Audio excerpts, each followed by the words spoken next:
Hey guys, this is a pre-recorded match on Highview. We are playing against Brandon J. J. Brandon. He is playing as French.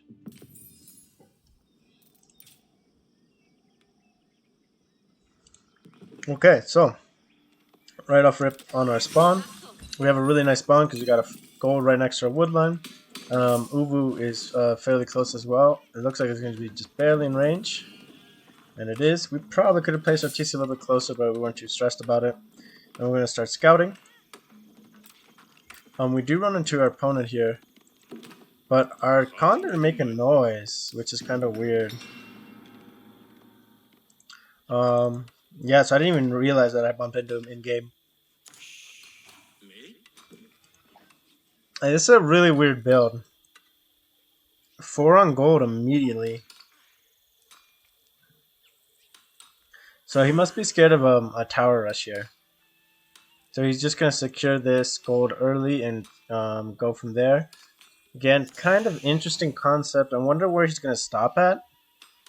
Because 220 isn't enough to do much. So he must be, maybe he's going to go for wheelbarrow as well. So that's an interesting build. Haven't seen that before. We're running around. We haven't found any sheep over here if you look at our vision. All the sheep are right here in this one little pocket. He's been able to pick up 4, so he's doing pretty good. He's going to run into a pocket of 3 back here as well. And we're just doing our 9-2 split is what we're up to. He's doing the 6-4. Yeah, again, I'm just... So this must be for wheelbarrow as well. So he must be getting up to wheelbarrow as well. So it's what, 200, 350 he needs. So minus the hundreds, you start with 250. 250 divided by 4. So you stop at 240 again. So it's kind of weird. It's just like in terms of the numbers, it doesn't really add up in terms of equal drop-offs. So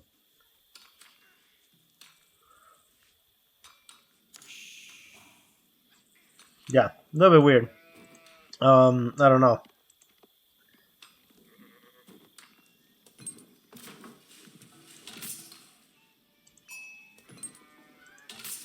And he's let's see, we're rallying here, keeping our town center going. He's up to 380 now. I don't know what this is. It's a weird build. It's just so much gold collection.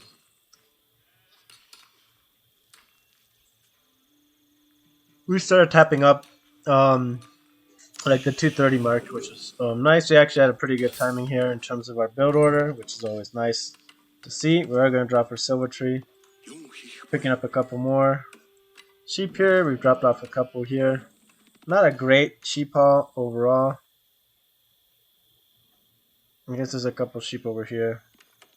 He's going to scout our base out.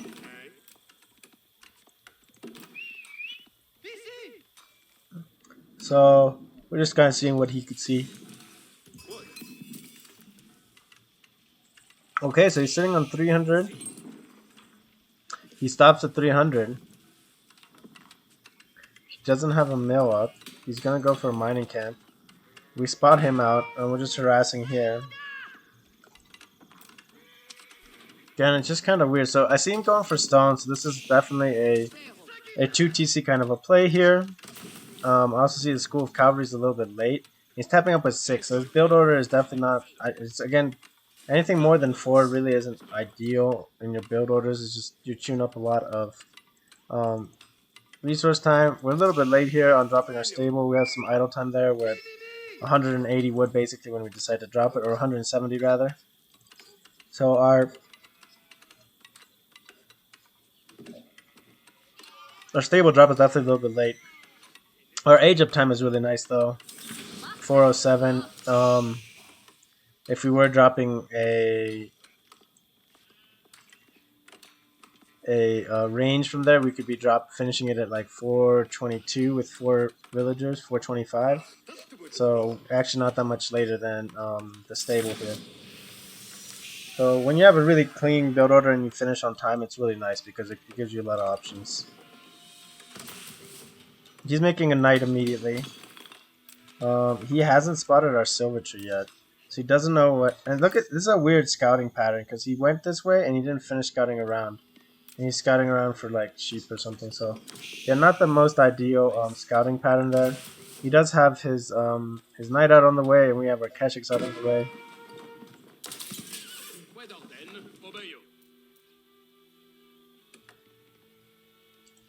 And it looks like he's gonna go stop our trade. We're starting to get our trader out. We have wheelbarrow going, and he does not have wheelbarrow going. So again, so he was floating a lot of gold. His build order definitely isn't the cleanest that I've seen, and he's just going for 2 TC here. And he's coming over. He's got his scout, so he's scouting here. We get a little bit of damage here, but he falls back. He's got enough stone, it looks like, for age up. Yeah, he needs to get to 850, so we're not able to deny the stone gathering. But he's going on to wood now. And he spotted our trade here. Unfortunate, but we're gonna get our first trade off. So that 20 gold is gonna help at least bring back some of our resources, and we are starting to trade up towards the north now. Instead, the only issue is that we don't have vision, so he's just blind. Moving up here. We don't have him rallied to anything. Over here, his knight ends up catching us, and we try to get away. Again, not a great job by us with our move order here. We should have sent him all the way up. I thought I shift clicked it, but I didn't, so we end up losing this guy. We set this mining camp on fire, and we pick off a couple of villages here. So he's picked off a trader, and we've picked off 2 villas. So that actually puts us ahead in terms of eco, and we're also idling a ton of villages here. I think it might have been worth it to keep diving here, but in retrospect, it's easy to say that with God vision.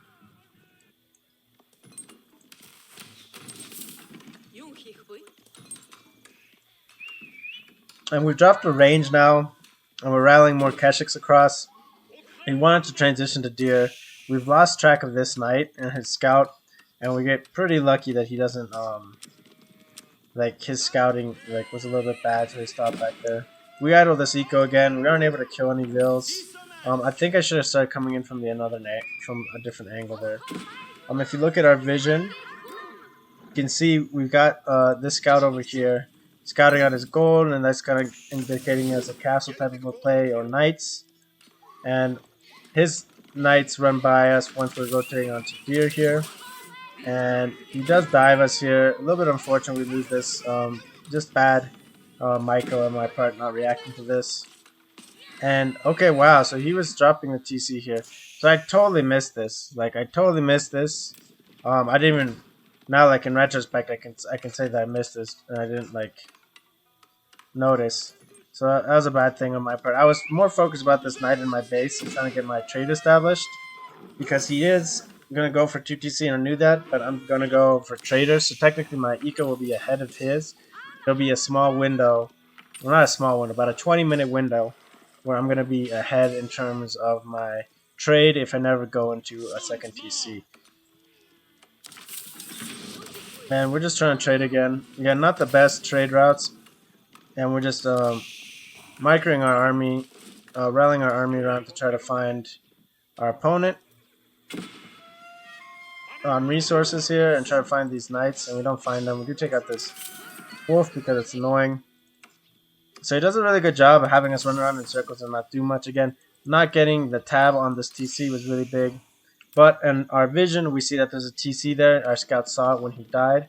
So at this point, we knew that we got to make sure that our trade gets online and stays online. And so we're sending this over to help secure this trade post that's going to go up by our market.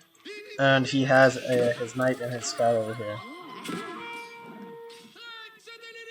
And we lose the trader, and he wasn't able to actually drop the gold off because we're moving our silver tree back to get a little bit more distance on the trade line. And so from 23 gold up to 33 gold is again a little bit nicer. Helps keep things a little bit better. It's almost our gold value coming out in one go. And behind this, we do have our blacksmith. I'm not getting any techs up. He's also got his wheelbarrow. He's going for a horticulture. Ecos are even right now. And yeah, we knew we were kind of in a weird spot right now because we have to be able to defend this trade and not lose anymore to really come ahead. We are starting to build Mangadai though. We were rallying over here on our deers just because I was worried about him coming through again with this route. As you can see, he's kind of doing this route where he's doing like a kind of a circle around our base. And which is fine. It's just kind of, we have these 7 villagers here. And not noticing these 7 vills and not reacting to these in time. Okay, I did react in time then. But he sees us here and he pulls away. Behind this, we notice his spearmen on our traders. He loses vision, so we're okay. I probably should, instead of dropping right here, I could have dropped it up a little bit more. But a couple of traders here, and while he's going to attack our traders, we're going to dive him and get some damage in. And we're going to start. Okay, I'm surprised we don't have any villagers or any army in queue, so that's kind of a mistake. There we go. We finally got some units queued up. We do lose 1 Kashik, but it's not end of the world. 1 Kashik for 5 spearmen is doable. He starts to wall up over here. We had checked this as well with our vision earlier to see if he's on deer, and we see that he hadn't been. But he does rotate now, so this would have been a great time to actually have pushed across the map and try to deny that that rotation on the deer. But we just missed our opportunity there, but not in the world. Because behind this, we're also going up to 2TC and we're trading. So our eco is going to be in a really strong spot because of this.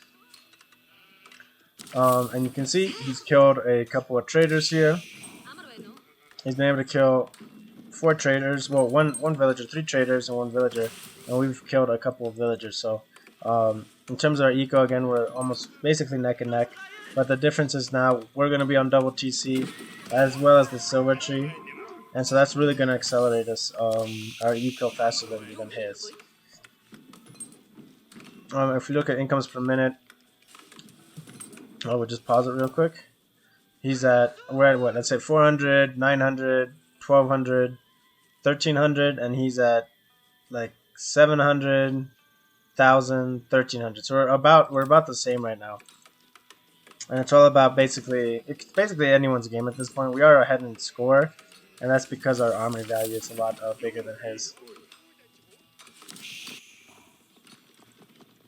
And see, after the game, he did make a comment like, you know, trade is OP, blah blah blah, Mongols are OP.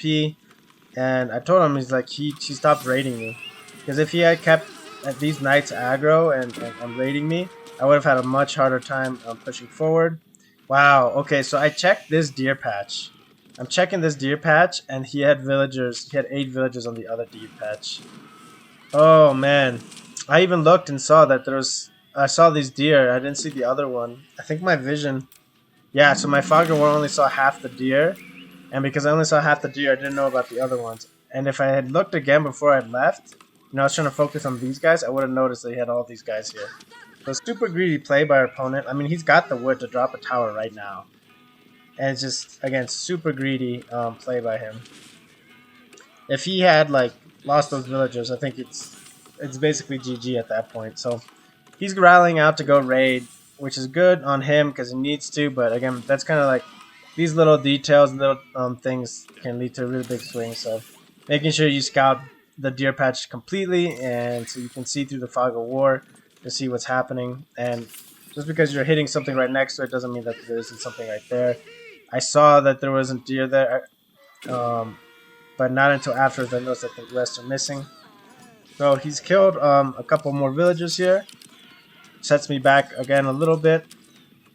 But again, we have a bigger army, and then we do find him on these berries, and we're able to burn down this tower. Tower is nice for vision in terms of the front of his base. We were coming around to trap these knights, but we're just going to set up for this tower. and live with it. Behind this, we're going up with more infrastructure. We've got 3 stables, 2 ranges, and town centers are going non-stop. And you compare that to our opponent's army, he's got 1 barracks, basically 2 stables, 2 ranges. So he's at 5 military production buildings as well.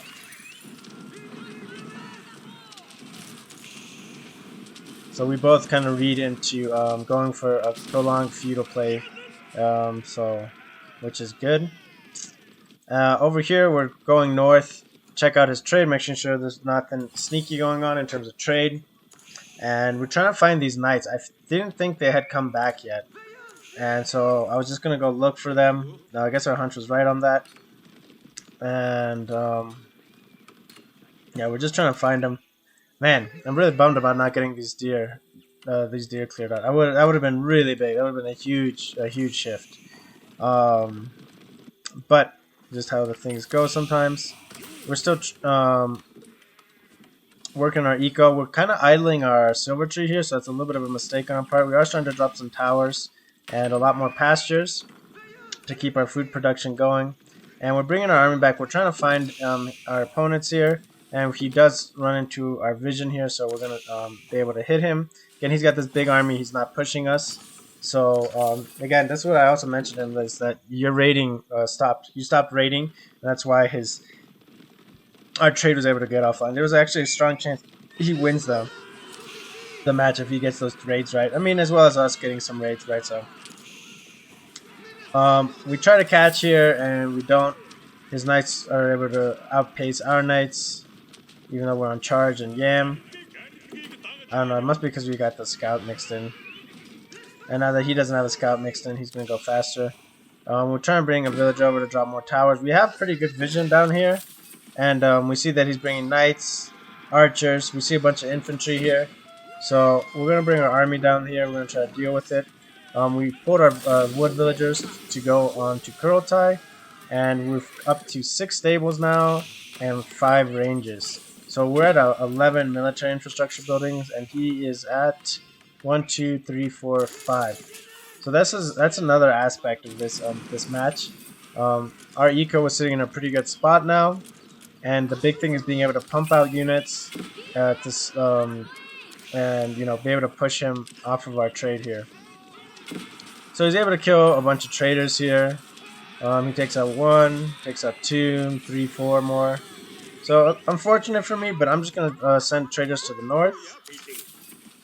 My gold's suffering a little bit, but again, it's not end of the world because we had enough to get veteran Mangadite, veteran horseman. I think we have veteran Keshiks already in. Yeah, we have veteran Keshiks in. All we needed to get was our steppe lancers. So I'm happy where my army's at right now. We're sitting in a really strong spot. We're just kind of waiting for the veteran Mangadite upgrades to come through, and we're going to push up and through. We did check the deer through the Fog of War. We see, I still didn't think he was on this one. I noticed that this one was empty. And so, and my fault for not fully scouting the map here and not realizing that sooner. So he's really hurt our trade. We're at 10 traders now. So we're going to drop under a secondary market. If my gold starts falling behind, I could be in a really bad spot. If we pause real quick, our ecos are the same in terms of numbers. I'm at 1200, 1900, 2100, maybe 2200, 1200, 2000, 2200, and we'll say he's at 1150 plus 4, so it's 1450 plus 1000, 2350. So he's actually a little bit ahead in terms of income per minute right now. We do have our prayer turned on, which is going to be nice. And yeah, we're just keeping tabs on our opponent here. We're going for more deer. I should move this Gur at this point. We do have to kill this wolf real quick. It's pretty annoying. And we were rallying these up to the deer patch. And we see that there's a wall here. Oof, he was on these bulls as well. Okay, yeah, so we just start burning this down. His army takes a minute to react. He starts pulling it over. He's going to go look for a raid behind this. If I switch, I wonder what their queues are at. He's not doing anything there. We're still just building traders. dropping some outputs for defense. We did have to pull some of our food villagers onto gold to substitute our army. We harass here. We're not able to get anything really, so we're just going to fall back. But behind this, we've got another massive horseman and a couple Mangadai, and we're going to use this armies to start rotating and hitting two things at once because he isn't really putting pressure on our base. So yeah, we're going to head north and see what we can see. He respects that, and he just kind of sits here. Again, greedy kind of pocket eco, no tower. I'm kind of surprised he doesn't go for boar instead. Okay, so yeah, he's sending these knights around. He's gotten veteran upgrade, so he's got some strong knights, and he's gonna get his bloodlines upgrade soon as well, I'm sure. But again, we're at there's a window here where we can still be in a good spot. He's getting his +1 upgrade. We do have our +2, so we're still gonna get basically a +1 on him. And this is where having two armies going at the same time is really big. We send this horseman mass up to over here to the golden deer. We find that he's not on here. He's transitioned off of this, and so he gets this attack ping at the same time that he gets hit on this other side. And all of a sudden, villager count is almost equalized in villager deaths, and we pull ahead significantly on eco count. He does start hitting us over here, but we're massing up our army, and that's going to be okay. We should be able to hold. From here, we just pull up. He's going onto a different gold node, and we spot his villagers on this deer patch. Again, we're going up to see what there was to see by this market and stuff. And he does take out a trader here. But again, a huge amount of villagers killed here. And at this point, it's pretty much GG because now we had equally scaling ecos. We trade out this army, shift clicking into here. And so his army's dealing with this, but he loses basically 20 villagers at the price of killing a few horsemen and securing basically empty deer at this point. So behind this, he is getting pushed back off of our trade. We're reestablishing our trade, and our opponent GG's out. So clean match, really good job, I think, in terms of keeping our military infrastructure up, just to make sure we could crank up plenty of units, even if it's not constant production. Being able to queue up 5 or 6 and have all of them really coming out at the same time is a pretty big deal. So that's pretty much it, guys. So we did get up to where does it look better? It looks better here, yeah.